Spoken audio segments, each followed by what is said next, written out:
It is 8 p.m. here in Cairo. I'm Ahmed Nader, and now it's time for a comprehensive look at the events taking place here in Egypt and the world with Panorama News. And we start straight away with the main political headlines, as President Abdel Fattah al-Sisi inaugurated on Thursday a number of road and housing projects built in a joint cooperation among a number of ministries along with the Armed Forces Engineering Authority. During the inauguration, which was attended by a number of ministers and officials through the video conference, President al-Sisi opened Road Al-Farag-Daba axis, as well as the Cairo-Suez Road, Upper Egypt and Red Sea roads. Talha Nile axis was among the roads inaugurated. The projects also included 1,100 housing units built as part of the National Social Housing Projects in Safaga. Speaking during the inauguration ceremony, President al-Sisi said that the state was keen to alleviate the burdens and the hardships facing the citizens following a number of economic reform measures, reiterating that all the problems facing the country could be solved by strong will and work. He noted that defeating terrorism would not be achieved by the security efforts only, but through improving the standards of living of the Egyptians. The head of state said that the national housing projects should be concluded by mid-2018 to end the problem of the slum areas. For his part, the Housing Minister Mustafa Madbouli confirmed that the housing sector faced during the recent period a set of challenges brought about the economic reform measures, especially the changes in the prices that came as a result of the liberalization of the pound and the value-added tax. Madbouli added that it will be coordinated with the Parliament to reach a law guaranteeing the compensation to the sector. In his speech, the Minister of Transportation Galal Al-Said said that the efforts were underway to conclude the National Road Network project, adding that 8 projects out of 12 were already inaugurated.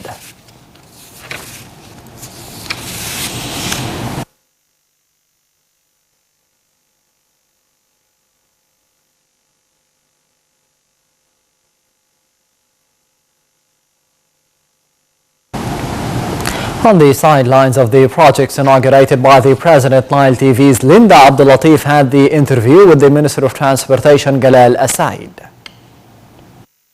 On the sidelines of President Abdel Fattah al-Sisi's inauguration of a number of road projects, I'm being joined right now by Minister of Transportation, Dr. Galal Al-Said. Your Excellency, thank you so much for joining us today on Nile TV International. Good morning. Thank you. Now, sir, the Ministry of Transportation has indeed implemented a number of road projects that are being inaugurated today. Could you please talk to us a little bit more about those projects? Okay, we have today a number of projects, as you mentioned.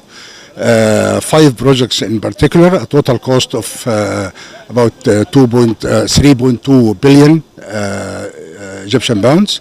We are talking about 2 main projects connecting the Upper Egypt. One from Suhag and one from Ina, and both going to Safaga on the Red Sea. So these are 2 projects. They both cost about 1.2 billion Egyptian pounds. Another project is a highway that connects Sheikh Fadl in Minya with Ras Gharib on the Red Sea, on the Gulf of Suez. And this project is about 90 kilometers. Another project that is also very important, I think, is the upgrading and widening of Cairo-Suez highway between the regional ring road and the city of Suez. This road is 5 lanes in each direction with 2 lanes for heavy trucks. And this project, the cost is about 1.2 billion Egyptian pounds, length about 70 kilometers, and this is the continuation of a previous project from Cairo until the regional ring road. The last project that we have is a very important series of bridges. It's a corridor of bridges north of Mansoura and Talha, and bypassing the city of Mansoura.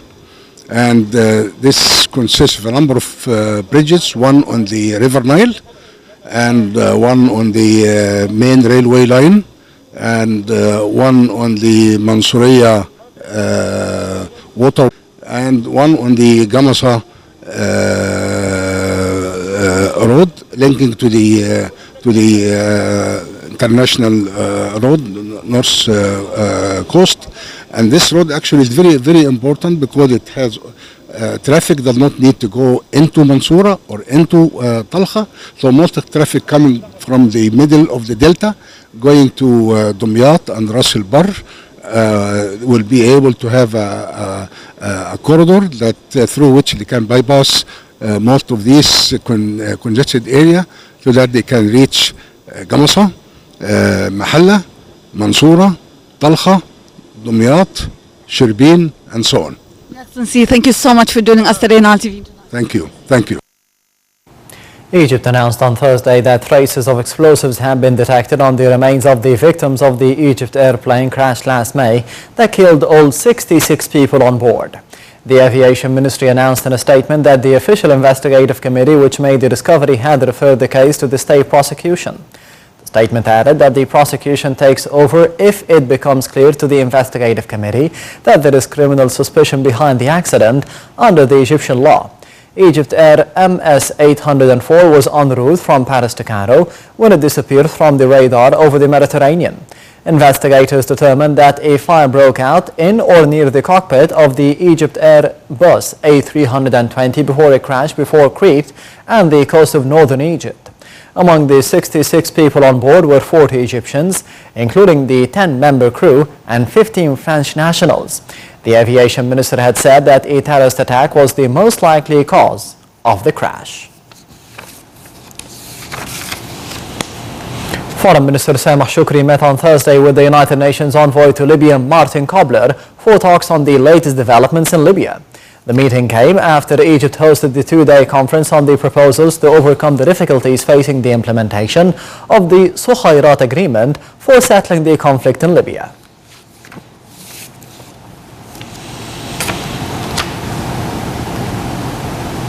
Egypt executed on Thursday the terrorist Adel Habbara after the ratification of President Abdel Fattah al-Sisi of the court ruling. Habbara was convicted of involvement in the second Rafah massacre that claimed the lives of 25 policemen. The court also issued another ruling to convict him in the death of the policeman in Abu Kbir police station in Ash-Sharqiyya.